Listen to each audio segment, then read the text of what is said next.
Hey, you can't sit here. Move along. I'm not bothering anyone. Customers don't want to see this. This is how the world sees you when you have nothing. $3 billion. And somehow this bench feels more honest than any boardroom. I don't need your dollar. I just needed the truth. Hey, you okay out here? I've had better days. You look freezing. Chicago winters aren't exactly friendly. Wait right here a second. Here, turkey sandwich and coffee. You're giving this to me? Yeah, I figured you might need it more than I do. Thank you, seriously. The coffee cup slipped from Ethan Carter's hand and shattered on the wet pavement as a security guard shoved him away from the entrance of the luxury restaurant. Move along, buddy, the guard snapped. You're scaring the customers. Rain dripped down Ethan's tangled hair and into his eyes. His coat was torn, his beard thick and unkempt, and his shoes were worn so badly that water seeped through the soles. Inside the restaurant, people watched through the glass windows. Some laughed. Some looked disgusted. One woman whispered loudly enough for him to hear, "Why do they let people like that near places like this?" Ethan slowly bent down and picked up the broken pieces of the cup. No one offered to help. No one asked if he was okay.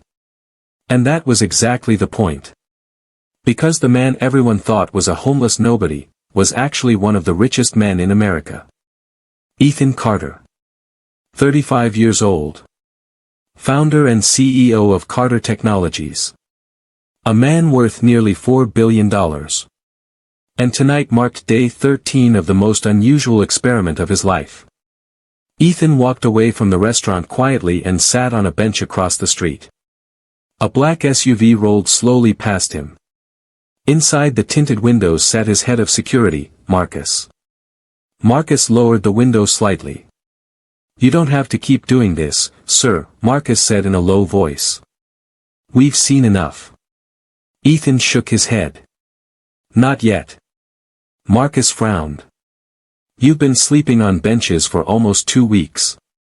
I know. You've been insulted, pushed around, even threatened. I know." Marcus sighed. "What exactly are you hoping to find?" Ethan stared at the rain running down the streetlights. "A real person." Marcus didn't respond. Because he understood. More than anyone. 2 years earlier, Ethan had almost gotten married. Her name was Vanessa. Beautiful. Charming. Always smiling when cameras were around. But the night before their engagement party, Ethan accidentally overheard her talking on the phone. Her voice had been cold. "Of course I don't love him," she laughed. "But he's worth billions. I'll survive." That sentence had shattered something inside Ethan. The wedding never happened. But the damage remained. From that moment on, Ethan stopped trusting love. Every woman he met seemed more interested in his private jet than his personality. More impressed by his penthouse than his heart. So 3 months ago, Ethan made a decision that shocked even his closest advisors. If money was the problem, he would remove it. No suits. No cars. No assistants. No billionaire lifestyle. Just him. And the world's honest reaction to a man who appeared to have nothing. The results had been brutal. On the 3rd day of the experiment, a businessman had thrown $1 at Ethan without even making eye contact. On the 5th day, a group of college students took pictures of him and laughed. On the 9th day, a woman sprayed perfume in the air after walking past him. "You smell like the street," she complained. Every moment felt like a harsh lesson about how people treated those they believed were beneath them. But Ethan kept going. Because somewhere out there, he hoped there was still someone kind. The next afternoon, the sky over Chicago was gray and cold. Ethan sat outside a small cafe called Maple Street Coffee. The warm smell of pastries drifted through the air each time the door opened. Inside, people sat with laptops and lattes. Outside, Ethan wrapped his arms around himself to stay warm. Hours passed. People walked by. Most ignored him. Some frowned. Then the cafe door opened again. A young woman stepped outside carrying a small paper bag. She paused when she saw him. Her eyes softened slightly. She walked toward him. "Hey," she said gently. Ethan looked up. Up close, she looked to be around 28. Dark brown hair pulled into a loose ponytail, a tired but kind expression. She held out the bag. "There's a turkey sandwich in here," she said. "And some coffee." Ethan blinked. "You're giving it to me?" She smiled a little.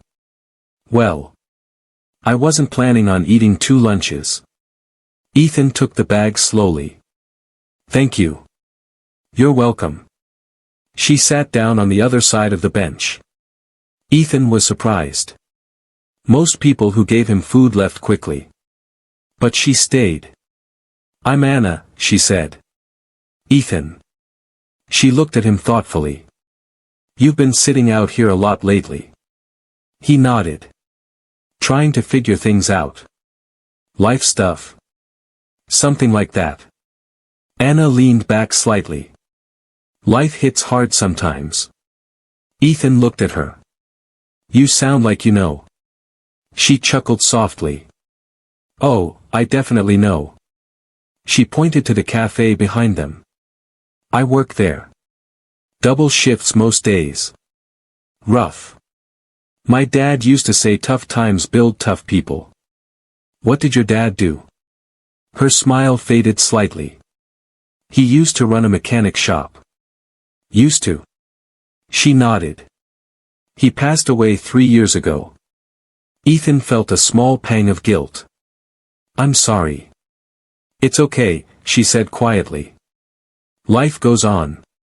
She glanced at the sandwich. "You should eat before it gets cold." Ethan opened the bag slowly. He realized something in that moment. This was the first conversation he'd had in nearly 2 weeks where someone looked directly into his eyes. Not through him. Not past him. But at him. As if he mattered.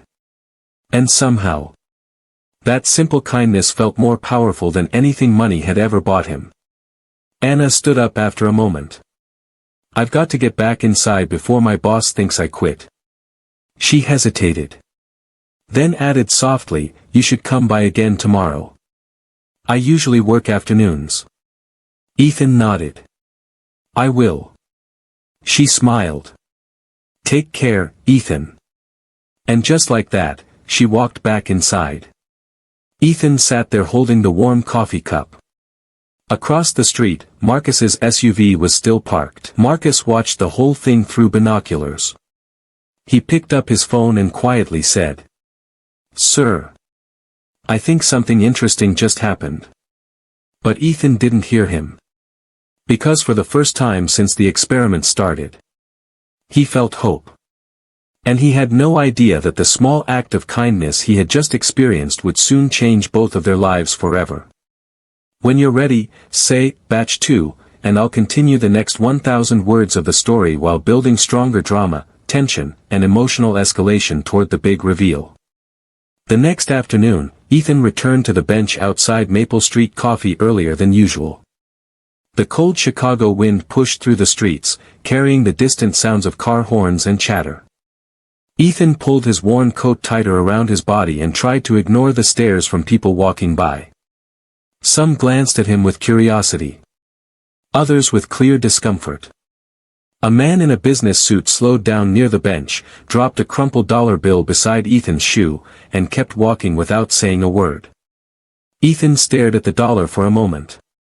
2 weeks ago, people had offered him $1 million business proposals. Now someone tossed money at him like he was invisible.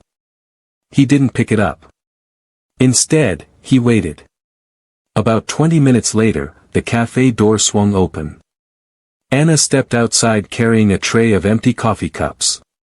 She froze when she saw him sitting there again. Then her face brightened slightly. "Well, look who survived another day," she said with a small grin. Ethan shrugged. "Barely." She walked over and sat down beside him again. "You eat the sandwich yesterday?" "I did." "Good." She leaned back against the bench and exhaled. "Long day already. What happened?" Anna rolled her eyes. Morning rush.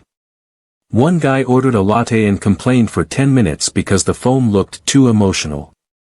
Ethan laughed unexpectedly. Too emotional. His exact words, she said, mimicking the man's voice. He said the foam had an attitude. Ethan shook his head. People are strange.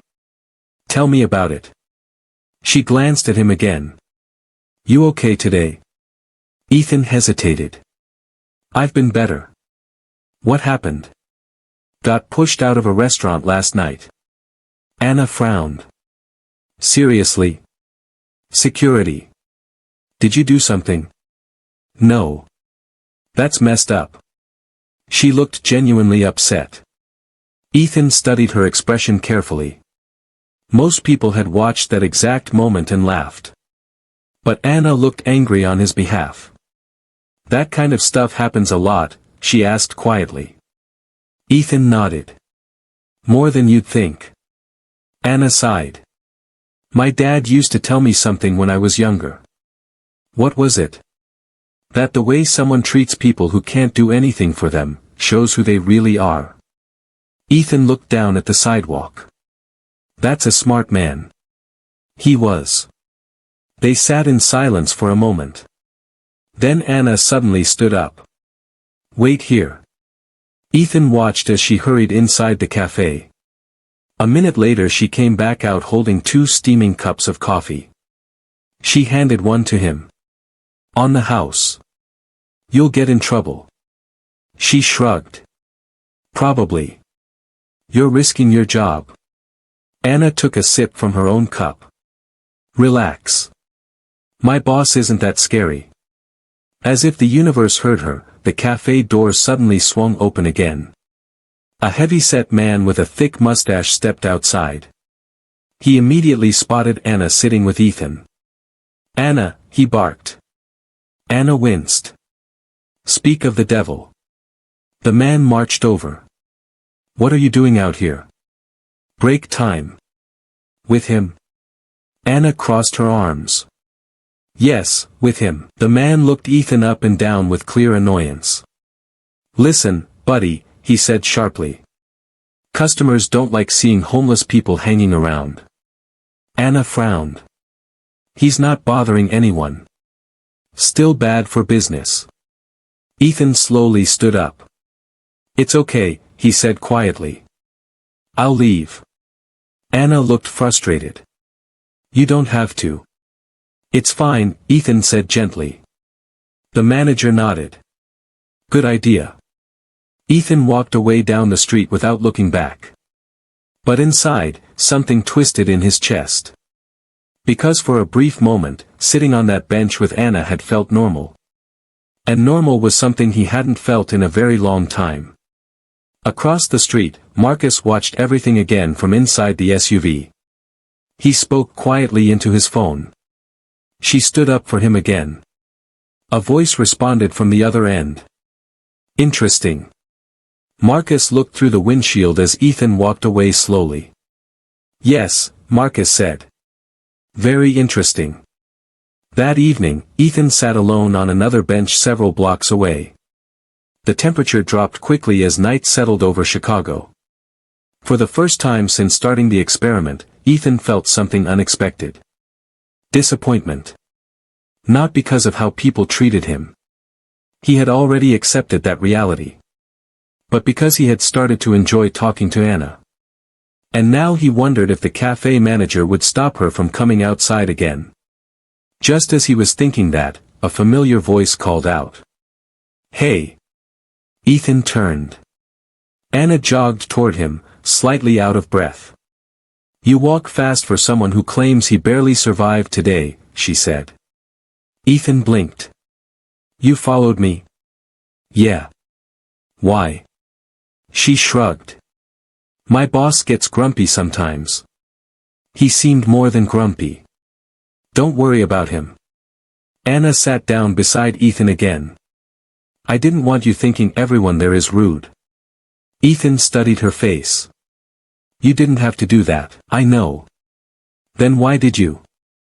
Anna thought for a moment. Then she said quietly. Because no one deserves to feel like they don't belong anywhere. The words hit Ethan harder than she realized. For years, he had lived in penthouses and luxury homes. But emotionally, he had felt exactly like that. Like he didn't belong anywhere. Not among billionaires who only talked about money. And not among people who assumed he was arrogant because of his success. But sitting here on this cold bench beside a tired waitress. For some strange reason. He finally felt understood. Anna glanced at him. "You're quiet." "Just thinking." "About what?" Ethan hesitated. "About how strange life can be." Anna smiled faintly. "That's Chicago for you." A cold wind blew down the street. Anna rubbed her arms. "Man, it's freezing tonight." Ethan noticed she wasn't wearing a thick coat. Without thinking, he removed his worn jacket and held it out to her. She laughed. "You need that more than I do. I'm used to the cold." "You'll get sick." "I'll survive." Anna looked at the jacket for a moment. Then she accepted it. "Fine. But tomorrow you're getting it back." Ethan smiled slightly. "Deal." Neither of them realized that across the street, Marcus had just taken a photo of the moment. And sent it directly to Ethan's executive assistant with a short message. Sir might have finally found someone different. But Marcus also knew something else.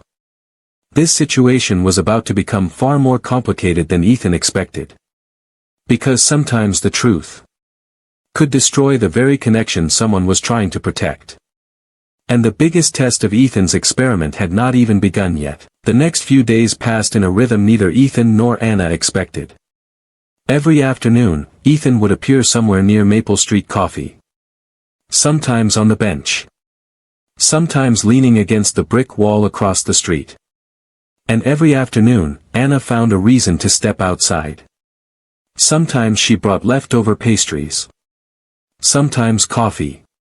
Sometimes nothing at all except a few minutes of conversation. At first, Ethan told himself it was just part of the experiment. Observe people. Understand their reactions. But after the fourth day of talking with Anna, something started to change. He found himself waiting for her. Actually looking forward to their conversations. One afternoon Anna walked out carrying a small paper bag and shook it playfully. "Guess what I saved you today?" Ethan raised an eyebrow. "Hopefully not another emotional foam latte." She laughed. "Nope. Chocolate chip cookies." Ethan's eyes widened. "Those smell amazing. They're from the morning batch. My boss usually throws the extras away. Waste of good cookies." "Exactly what I said." She sat beside him and handed him one. Ethan took a bite. For a moment he closed his eyes. "Wow. Good. That might be the best cookie I've ever had." Anna grinned proudly. "I'll tell the baker you said that." They sat quietly for a moment while people passed by. Then Ethan asked softly. "Do you ever wish your life was different?" Anna tilted her head. "What do you mean?" "Like, if you could wake up tomorrow and everything changed."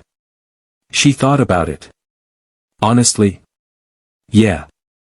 I don't need everything to change." Ethan looked surprised. "You don't?" "No." She leaned forward, resting her elbows on her knees. "I just wish things were a little easier sometimes." "Like what?" "Bills. My brother's college tuition. Rent going up every year." Ethan listened carefully. "But I don't want some huge fancy life," she continued. "I just want stability." "Fair." She glanced at him. "What about you?" Ethan hesitated. What could he say? That he owned 3 penthouses?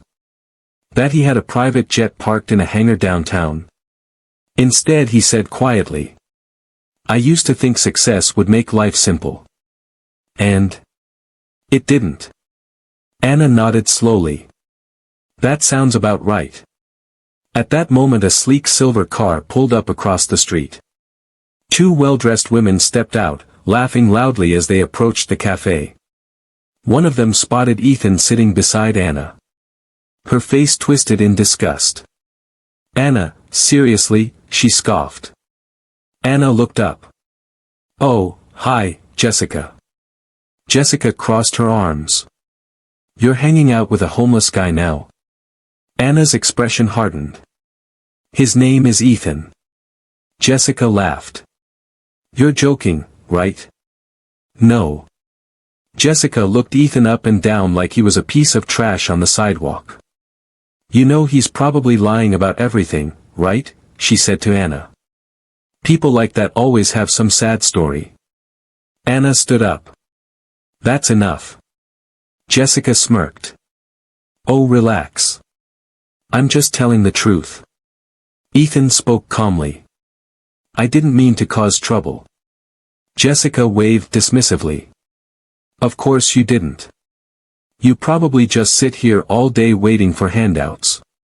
Anna stepped forward. "You don't know anything about him." Jessica rolled her eyes. "Anna, you're too nice. That's your problem."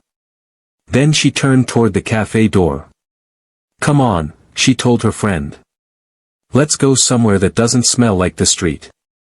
They walked inside laughing. Anna's face flushed with anger. "I'm sorry," she muttered. "You don't need to apologize," Ethan said. "People can be awful.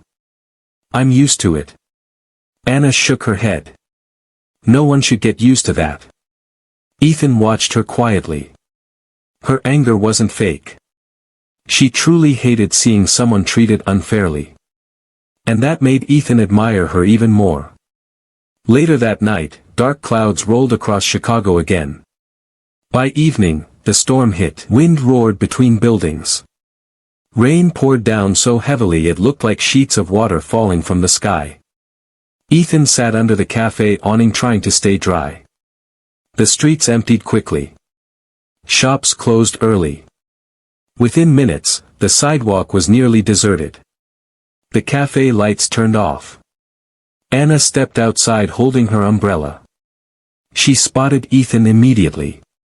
Her eyes widened. "You're still here?" Ethan shrugged. "Didn't expect the storm to get this bad." Anna looked around at the empty street. "You can't stay out here tonight. I've handled worse." "Not in weather like this." Ethan tried to smile. "I'll be fine." Anna shook her head firmly. "No, you won't." He hesitated. "I don't want to inconvenience you." "You're not." "But." "Ethan." Her voice softened. "Come with me."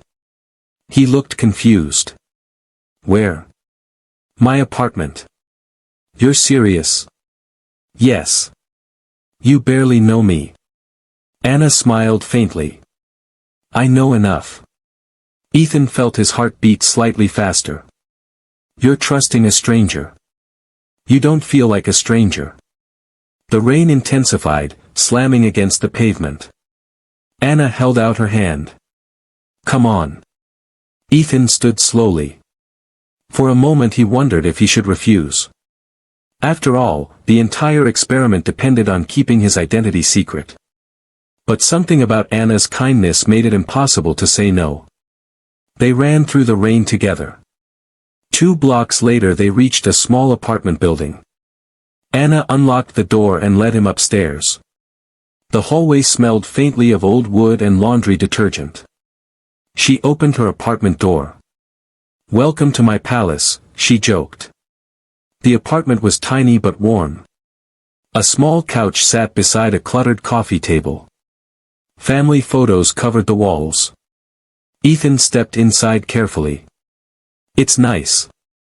Anna laughed. "You're being polite." She handed him a towel. "Dry off before you freeze." Ethan wiped the rain from his face. Anna disappeared into another room and returned with a folded set of clothes. "They belong to my dad," she said quietly. "But they should fit." Ethan felt a strange lump in his throat. "You're really generous." She shrugged. "It's just clothes." But to Ethan, it felt like much more than that. Because no one had trusted him like this in a very long time. Anna headed toward the kitchen. "Sit down. I'll make some soup." Ethan sat at the small kitchen table. As he watched her moving around the kitchen, laughing softly at something on the radio, he realized something that surprised him. For the first time since becoming a billionaire, he felt completely at peace. But what Ethan didn't know was that across the city, inside a glass office tower bearing his name, something unexpected had just happened. And the consequences were about to reach him sooner than he imagined. Because secrets, especially ones this big, never stayed hidden forever. The soup smelled like garlic and herbs, filling the tiny apartment with warmth. Ethan sat quietly at the small kitchen table while Anna stirred the pot on the stove. "You didn't have to do this," he said. Anna glanced over her shoulder. "Feed someone who's freezing in the rain?" She smiled lightly. "That's basic human decency." Ethan watched her pour the soup into 2 bowls. Steam curled into the air as she placed one in front of him. "Careful," she said. "It's hot." Ethan lifted the spoon slowly and tasted it. For a moment, he didn't speak. Anna noticed. "Is it bad?" she asked nervously. Ethan shook his head. "It's incredible." She laughed. "You're either really hungry or really polite." "Both." They ate quietly for a minute. Outside, thunder rolled through the sky. Rain battered the windows. Anna leaned back in her chair. "So tell me something," she said. What happened to you?" Ethan froze slightly. "What do you mean?" "You're smart," she said. "You're thoughtful. You speak like someone who's educated." She studied his face carefully. "You don't seem like someone who just gave up on life." Ethan hesitated. Because she wasn't wrong. But telling the truth would destroy everything. "Sometimes," he said slowly, "life goes in directions you never planned." Anna nodded. "I get that. My business failed," he continued quietly. "What kind of business?" "Tech." Anna's eyes widened slightly. "Really?" "Yeah." "What happened?" "Bad partners. Bad timing." Anna sighed. "That's rough." It was. She rested her chin in her hand. "You know something?" "What?" "You don't seem like the type who stays down forever." Ethan looked at her. "Why do you say that?" "Because people who give up stop trying." She pointed at him. "You're still trying." The word struck Ethan deeper than she realized. For years people had only seen him as a billionaire. A powerful CEO. But Anna was looking at him as a person. Not his money. Not his status. Just him. Later that night, after the storm quieted, Ethan stood near the door. "I should probably go," he said. Anna frowned. "It's still late." "I'll be okay." She crossed her arms. "You're stubborn." "So I've been told." She hesitated. Then she reached into the closet and pulled out a thick scarf. "Take this," she said. "I can't." "You can. It's yours." "I have another one." She wrapped the scarf around his neck before he could protest. "There," she said. "Now you won't freeze." Ethan touched the scarf gently. "Thank you." Anna opened the door. Before he stepped out, she said quietly. "You know, if things get really bad, you can always knock." Ethan looked at her. "You'd really help me again?" She smiled. "Of course." He nodded slowly. "I won't forget that." Ethan walked back into the cold night. Across the street, Marcus's SUV waited in the shadows. Ethan climbed inside. Marcus looked at him with raised eyebrows. Well, Marcus said. That was unexpected. Ethan removed the scarf slowly. She's different. Marcus started the engine. I noticed. They drove through the quiet streets. You've been out here almost 3 weeks, Marcus said. And? You found what you were looking for. Ethan stared out the window. Maybe. Marcus glanced at him. Sir, there's something else. What? Tomorrow night is the Carter Technologies Partnership Dinner. Ethan sighed. I know. Your board insists you attend. They always insist. Marcus smiled slightly. This time it might be interesting. Why?